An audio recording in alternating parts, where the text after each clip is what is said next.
News18 में आपका खैर मकदम। मैं हूँ मुनीर हुसैन हुर्रा।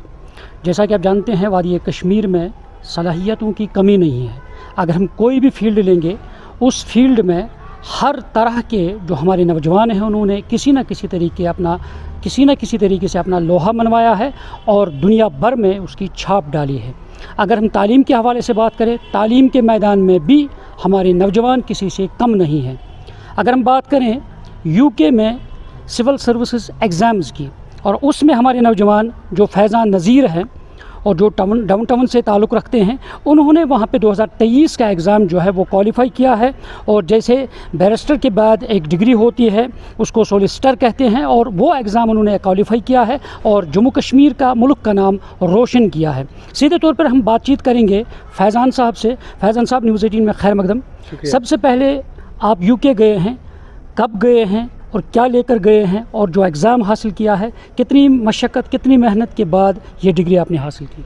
देखिए, मैं यूके जो है वो सितंबर 2021 में गया था अपनी फ़र्दर स्टडीज़ के लिए, और वहाँ पे 1 साल पढ़ने के बाद मैं यूके सिविल सर्विसेज मैंने ज्वाइन करी 2023 जनवरी में। और उसके दौरान जब मैं काम कर रहा था तो मुझे इस चीज़ का एहसास हुआ कि मुझे अपनी क्वालिफ़िकेशंस को और ऊपर ले जाना है, और उसके साथ ही फिर जो नेक्स्ट लॉजिकल स्टेप था वो मेरे लिए वहाँ का एडवोकेट, जैसे यहाँ पे एडवोकेट, वहाँ का एडवोकेट बना, क्योंकि मेरी वहाँ की क्वालिफ़िकेशन नहीं थी। तो फिर मैंने इस चीज़ को हासिलात करने की कोशिश करी, और जो सोलिसिटर बनने का जो मेरा जो गोल था, वो गोल था कि मैं SQE एग्ज़ामिनेशन और सोलिसिटर क्वालिफ़िकेशन एग्ज़ामिनेशन होता है, इसके अंडर कई एग्ज़ाम्स होते हैं, तो उनको क्वालिफ़ाई करा मैंने पहले ही अटैम्प्ट में खुदा की मदद से। और अभी चंद दिन पहले ही मैं वहाँ पे एडमिट हो गया सोलिसिटर प्रैक्टिस करने के लिए हायर कोर्ट्स में, इंग्लैंड और वेल्स की। मुझे ये बताइए, जो सोलिसिटर या क्वालिफ़िकेशन एग्ज़ामिनेशन है, होता क्या है ये? क्योंकि अगर हम अपनी कश्मीर की बात करते हैं, क्योंकि लोगों को कुछ अजीब सा लगेगा, उनको पता ही नहीं है, नॉलेज नहीं है, या कुछ पता ही नहीं। थोड़ा सा समझाए हमारे नाज़रीन को, क्या है ये एग्ज़ाम, कैसे करना है, अगर कोई भी और करे। देखिए, सोलिसिटर बनने के लिए आपको वहाँ जो एक सोलिसिटर क्वालिफ़िकेशन एग्ज़ामिनेशन होता है, जैसे मैंने बताया, वो क्लियर करना पड़ता है। अब रही बात ये है क्या सोलिसिटर, ये जैसे अगर आपको कोई लीगल सर्विस की ज़रूरत है, अगर आप किसी वकील के पास जाते हैं, वो कोर्ट में आपका केस प्लीड करता है, वो यहाँ पे तो एडवोकेट कहते हैं उसको, वहाँ पे वकीलों को सोलिसिटर कहा जाता है। तो वही आपका केस बनाते हैं, प्लीड करते हैं, आपको लीगल एडवाइस देते हैं, और बाकी सर्विसेज जो होती हैं वो देते हैं। ये वहाँ पे सारा काम सोलिसिटर करता है, क्योंकि ये बहुत इंपॉर्टेंट है। देखिए, अगर जैसे डॉक्टर कहा जाए, उसका रोल बहुत ही इंपॉर्टेंट होता है, उसी हिसाब से सोलिसिटर का भी रोल बहुत इंपॉर्टेंट होता है सोसाइटी के अंदर, क्योंकि आप उसकी लीगल एडवाइस फॉलो करते हैं। तो इस जिस रिजीम के तहत कोई भी सोलिसिटर बने, उसका टफ़ होना बहुत ज़रूरी है, क्योंकि हम हर एक मुल्क की कोशिश होती है, यूके की खास कर, कि जो भी इस चीज़ में क्वालिफ़ाई करे, उसके पास सफिशेंट स्किल्स हों कि वो लोगों की हेल्प कर सके। तो इसका जो वहाँ पे जो थ्रेशोल्ड है, जो बार है किसी भी इंसान का सोलिसिटर बनने का, वो काफ़ी ऊंचा होता है, ताकि अच्छे टैलेंटेड लोग जिनके पास स्किल्स और टैलेंट है, वही आगे बढ़ सके और वही सोलिसिटर बन सके। जैसे हम जहाँ पे एडवोकेट जिसको कहते हैं, वहाँ पे इसको सोलिसिटर कहा जाता है। आपने स्किल की बात की है, तो अगर हम अपने कश्मीर की बात करते हैं, क्योंकि टैलेंट की कमी नहीं है, बिल्कुल, आप इसमें सरफहरिस्त हैं, तो कैसा आप डिफ्रेंशिएट करते हैं, मुवाजना करते हैं यहाँ और वहाँ के इस डिग्री में, और किस तरह यहाँ के लोगों को आसाइश होगी ताकि वो भी इस मकाम तक पहुँच पाएँ? देखिए, आपने बिल्कुल सही बात बोली कि यहाँ पे टैलेंट की कोई कमी नहीं है। जम्मू कश्मीर में, श्रीनगर में, मैं तो बोलूँगा कि मेरे जहाँ पे मैं छताबल में रहता हूँ, वहाँ पे भी टैलेंट की कमी बिल्कुल नहीं है। मुझसे बेहतर बढ़कर लड़के हैं, लड़कियाँ हैं। तो अब मेन चीज़ ये है कि आप अपने उस टैलेंट को रियलाइज़ कैसे करें, स्किल्स को कैसे रियलाइज़ करें, कैसे बेटर एक्सप्रेस कर सकें। तो हर एक इंसान के लिए उनके पास मुख्तलिफ, जैसे मेरे पास अगर लीगल स्किल्स हैं, आपके पास जर्नलिस्ट स्किल्स हैं, तो देखना चाहिए कि कहाँ पे किसके पास सबसे ज़्यादा बेहतर वो स्किल्स हैं और किस तरीके से उसको बेटर इम्प्लीमेंट कर सके। आजकल जैसे इन्फॉर्मेशन एज है, सबके पास स्मार्टफोन्स हैं, वो एक्सेस कर सकते हैं इन्फॉर्मेशन, वो देख सकते हैं कि उनके लिए क्या बेहतर है। ये चीज़ जो थी वो 20-30 साल पहले, जब इंटरनेट इतना प्रेवलेंट नहीं था, इतना पेनिट्रेटेड नहीं था सोसाइटी में, तो तब मुश्किल थी। आज वो चीज़ काफ़ी आसान है। कोई भी इंसान अपने खुद की सेल्फ़ गाइडेंस के लिए ही कोशिश कर सकता है कि वो देखे कि उसके लिए क्या बेहतर है, उसके लिए इंटरनेट का इस्तेमाल कर सकता है। कई सारे जो वीडियोज़ हैं लोगों के यूट्यूब पे, अब मुख्तलिफ़ प्लेटफॉर्म से उसको एक्सेस कर सकता है और एक इन्फॉर्म्ड डिसीजन ले सकता है। तो बेहतर है कि सारे फैक्ट्स गैदर करें, रिसर्च करें कि अगर मैं वकालत को छोड़ के अगर मैं किसी एक सॉफ्टवेयर इंजीनियर के बारे में बात करूँ तो वो देख सकता है उसके लिए कौन से फर्दर क्वालिफिकेशन नेसेसरी है, किस मुल्क में वो पोस्ट या वैकेंसी ज़्यादा हैं और वहाँ जा सकता है या कहीं और जा सकता है, मुल्क के अंदर इंडिया के अंदर ही जा सकता है। सो एक इन्फॉर्मेशन हासिल करना, रिसर्च करना ये बहुत इंपॉर्टेंट है ताकि वो बेटर अप्लाई कर सके अपने स्किल्स और टैलेंट को। फैज़ान साहब, अगर हम यहाँ कश्मीर के यूथ की बात करते हैं तो आप उनके लिए एक मशाल राह बने हुए हैं आप, तो क्या कभी सोचा कि यहाँ की यूथ जो है, यहाँ के जो पढ़े लिखे नौजवान हैं जो इस रास्ते में चलना चाहते हैं, तो उनके लिए क्या कुछ ऐसा प्लेटफार्म आप क्रिएट कर सकते हैं ताकि उनके लिए वहाँ पहुँचने में राह हमवार हो जाए? काफ़ी अच्छा क्वेश्चन है ये। मैं जो एक प्रोफेशनल प्लेटफॉर्म है लिंक्डइन का, मैं उस पर अवेलेबल हूँ। बहुत से लोग जो हैं मुझे उस पर कांटेक्ट करते हैं और मुझसे अगर मेरी जितनी कोशिश हो सकती है, जितनी मैं उनकी हेल्प कर सकता हूँ मैं करता हूँ, गाइडेंस करने की कोशिश करता हूँ। ऑब्वियसली वो मैं अपने ही फील्ड में कर सकता हूँ क्योंकि मुझे बाकी फील्ड की इतनी जानकारी नहीं है।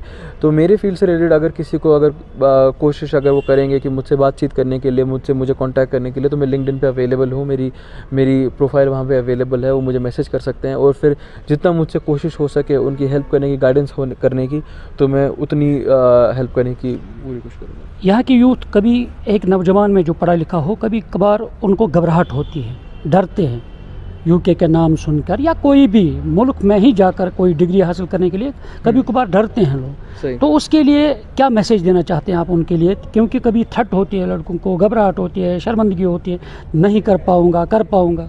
देखिए, सक्सेस के साथ फेलियर का भी बहुत ही रीज़नेबल चांस होता है। जैसे कि मैंने बताया, मेरा जो एग्जामिनेशन था वो 3 अटैम्प्ट दिए जाते हैं, उसके अंदर 7 साल के अंदर 3 अटैम्प्ट आपको क्लियर करने पड़े 7 साल में। तो मेरा यही है कि आप मेंटल टफनेस डेवलप करें और अपना सपोर्ट स्ट्रक्चर अच्छा रखें। और रही बात ये एंजाइटी की और ये घबराहट की और ये मेंटल बैरियर की, ये ग्लास सीलिंग है, इसको तोड़ें, इससे आगे बढ़ें। वर्ल्ड इज़ योर ऑयस्टर, जितना आप हासिल कर सकते हैं उतना हासिल करने की कोशिश करें, फिर सक्सेस कहीं ना कहीं मिली है। वो aim for the stars land for the moon वाली बात। फैज़ान साहब, अब हम कश्मीर की बात करते हैं। हर कोई जब बाहर जाते हैं तो उसको सिर्फ फिर अपना ही वतन याद आता है। तो फैज़ान साहब अपने वतन के लिए, अपने कश्मीर के लिए कुछ कर पाएंगे या वापस लौटेंगे या यहाँ के लिए कुछ कर पाएंगे? देखिए, बिल्कुल सोचा है, हमेशा सोचता रहता हूँ इस बारे में कि किस तरीके से मैं अपने लोगों की मदद कर सकूँ। मेरे जहन में कुछ चीज़ें हैं जो अगर इम्प्लीमेंट हो जाए, अगर वो कामयाब हो जाएं तो कश्मीर के लोगों के लिए काफ़ी बेहतर होगा। ख़ास करके दूर दराज के जो इलाके हैं, जो गांव वगैरह हैं, जहाँ पे बहुत सारी ज़रूरी सहूलियात की जो है वो उनको अवेलेबल नहीं है, जो इम्पोर्टेंट सर्विसेज होती हैं।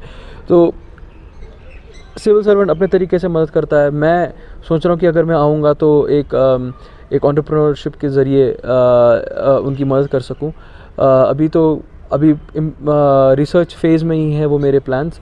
तो इंशाल्लाह ताला अगर खुदा ने चाहा तो अगले 1-2 साल में जब मेरी रिसर्च कंप्लीट हो जाएगी और मुझे पता चल जाएगी मुझे किस तरीके से उनकी हेल्प कर सकूं, तो 2 साल के बाद इसको अंजाम दूंगा। और होपफुली उसमें तकरीबन 2-3 गांव मैंने ऐसे सेलेक्ट करे हैं जहां पर उस चीज़ में उनको इम्प्लीमेंट करके उनको वो ज़रूरी सहूलियात जो है वो अवेलेबल करा सकूँ। मुख्तसर यहाँ के सिविल सर्विस में और वहाँ के सिविल सर्विस एग्जामिनेशन में कितना फ़र्क है?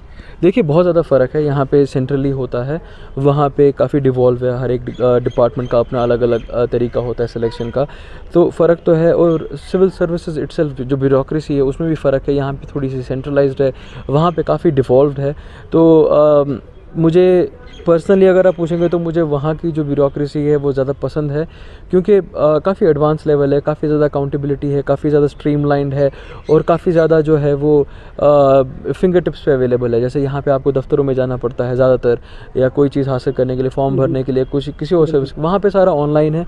अगर आप मंडे से फ्राइडे अवेलेबल नहीं, आप सैटरडे संडे अपने लैपटॉप पे बैठ के, फ़ोन पे बैठ के आराम से रात के 12 बजे भी जो ज़रूरियात हैं उनको हासिल कर सकते हैं। तो जो एडवांसमेंट ऑफ टेक्नोलॉजी है उनको उन्होंने पूरा इस्तेमाल किया है। आई अंडरस्टैंड कि वो छोटा मुल्क है, छोटी सिविल सर्विस है, उतने लोग नहीं है, ये बहुत बड़ा मुल्क है, कई ज़्यादा स्टेट्स हैं और कई बहुत ही बड़ी जो है ब्यूरोक्रेसी है।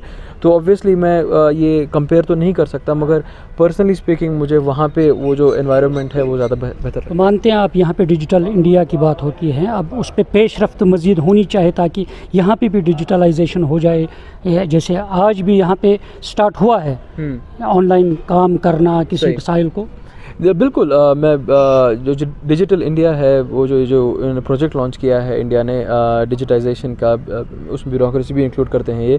तो ये राइट कदम है, सही कदम है। ऑब्वियसली एक दिन में तो ये कंप्लीट नहीं होगा, तो इसमें टाइम लगेगा और एक मुख्तलिफ फेजेस के तहत इसको इम्प्लीमेंट किया जाएगा। तो I think over a period of time Hindustan भी उस लेवल पे पहुंच सकता है, पोटेंशियल बिल्कुल है। लास्ट में यह है कि आपके वालिदैन के बारे में हमने सुना है कि काफ़ी मेहनत मशक्क़त की है, इन्हें अगर हम गलत ना कहेंगे गुर्बत में उन्होंने आपको पढ़ाया है, काफ़ी मेहनत की है, तो क्या इस क्रेडिट को अपने वालिदैन के सर बांधते हैं आप?